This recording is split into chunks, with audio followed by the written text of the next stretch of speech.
Welcome to NCN news. నేను కళ్యాణి. బులెటిన్లో ముందుగా హెడ్లైన్స్ చూద్దాం. వివేకానంద ఆరోగ్య కేంద్రం సేవలు ఆదర్శనీయం. బొమ్మూరు మండల టీడీపీ అధ్యక్షులు మత్సేటి ప్రసాద్. రాజమహేంద్రవరం సమీపంలోని బొమ్మూరులో ఉన్న శ్రీ వివేకానంద మహారోగి ఆరోగ్య కేంద్రం స్వర్ణోత్సవ వేడుకలు ఘనంగా జరిగాయి. ఈ వేడుకలకు రాజమహేంద్రవరం రూరల్ ఎమ్మెల్యే గోరంట్ల బుచ్చయ్య చౌదరి, మండల టీడీపీ అధ్యక్షులు మత్సేటి ప్రసాద్ తదితరులు హాజరయ్యారు. ఈ సందర్భంగా బొమ్మూరు మండల టీడీపీ అధ్యక్షులు మత్సేటి ప్రసాద్ మాట్లాడుతూ 1976లో స్థాపించబడిన ఈ సంస్థ కుష్ఠవ్యాధి బాధితులకు వైద్యం, ఆశ్రయం కల్పిస్తూ సేవలందిస్తోందని అన్నారు. ఈ కేంద్రం కుష్ఠవ్యాధిగ్రస్తులకు చికిత్స అందించడమే కాకుండా వారికి ఆశ్రయం కల్పించి ఆత్మస్థైర్యాన్ని పెంపొందిస్తోందని అన్నారు. వివేకానంద మహారోగి ఆరోగ్య కేంద్రం 50 ఏళ్లుగా చేస్తున్న సేవలు ఆదర్శనీయమని బొమ్మూరు తెలుగుదేశం పార్టీ అధ్యక్షులు మత్సేటి ప్రసాద్ తెలిపారు. శ్రీ వివేకానంద మహారోగి ఆరోగ్య కేంద్రం నిర్మాణం జరిగి 50 సంవత్సరాలైన సందర్భంగా ఇక్కడ ఏర్పాటు చేసినటువంటి ఈ సభా వేదికపై ఆసీనులైన పెద్దలు గౌరవనీయులు శ్రీ జైన్ గారు, గౌరవనీయులు శ్రీ ఓలేటి సత్యనారాయణ గారు, ఈనాటి కార్యక్రమానికి ముఖ్య అతిథి పూజ్యులు గౌరవనీయులు స్థానిక శాసనసభ్యులు శ్రీ గోరెట్ల బుచ్చయ్య చౌదరి గారికి, సభా వేదిక పైన వేదిక ముందు ఆసీనులైన అధిరథ మహారాజులందరికీ పేరు పేరున మనస్ఫూర్తిగా నమస్సులు తెలియజేస్తూ ఉన్నా.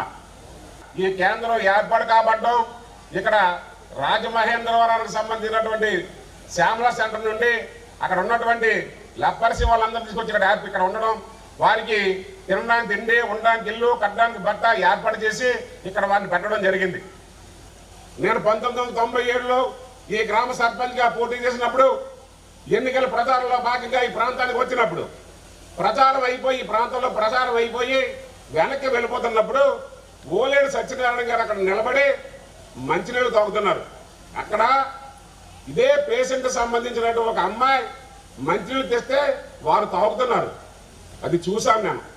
అరే, మన ఇంట్లో తల్లిదండ్రులంతా భయపెట్టేస్తున్నారే, కనీసం డైలీ ప్రతిరోజు కొంత సమయాన్ని వెచ్చించి ఇక్కడ ఉండి వారిచ్చే మంచినీళ్ళు, వారిచ్చే ఇది తిని ఆరోగ్యంగా ఆనందంగా ఉన్నటువంటి ఆ మహనీయుని ప్రత్యక్షంగా నేను చూశాను. ఇదే జీవితం అనిపించింది. నేను సర్పంచ్ అయిన తర్వాత ఈ ప్రాంతం ఇది వివేకానంద మహారోగి ఆరోగ్య కేంద్రం అంటే ఎవరికి తెలియదు. ఇది అప్పారావు గారి కాలనీ, ఆ కింద ఉన్నది భాస్కర్రావు గారి కాలనీ. ఆ రెండే పేర్లు.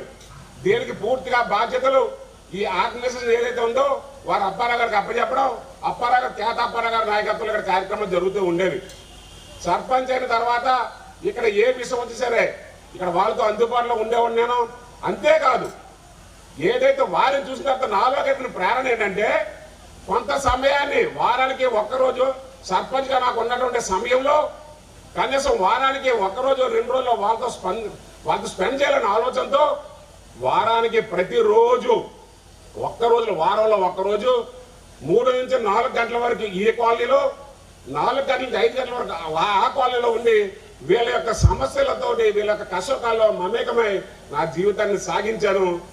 అంతేకాకుండా ఎవరైనా చనిపోతే సత్యనారాయణ గారు వెంటనే ప్రసాద్ గారు ఫోన్ చేశారంటే నాకు వెంటనే ఫోన్ చేసేవారు. అప్పుడు ల్యాండ్ లైన్ కనుక ఫోన్ చేసేవారు. వెంటనే వచ్చి నా చేతులతో కూడా ఇలా తీసుకెళ్లిన సందర్భాలు ఎన్నో ఉన్నాయని ఈ సందర్భంగా తెలియజేస్తూ, వారికి దురదృష్టం జాతి ఏదో వచ్చింది కనుక అది అంటురోగం అయితే కాదు అనే విషయాన్ని ఈ రోజుకి అర్థమైంది.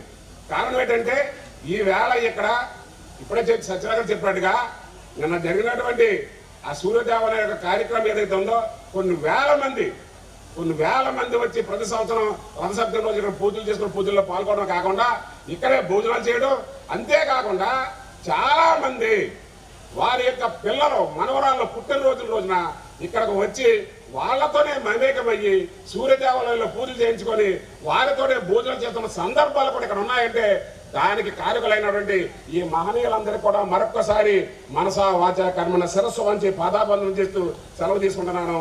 అందరికీ నమస్కారం.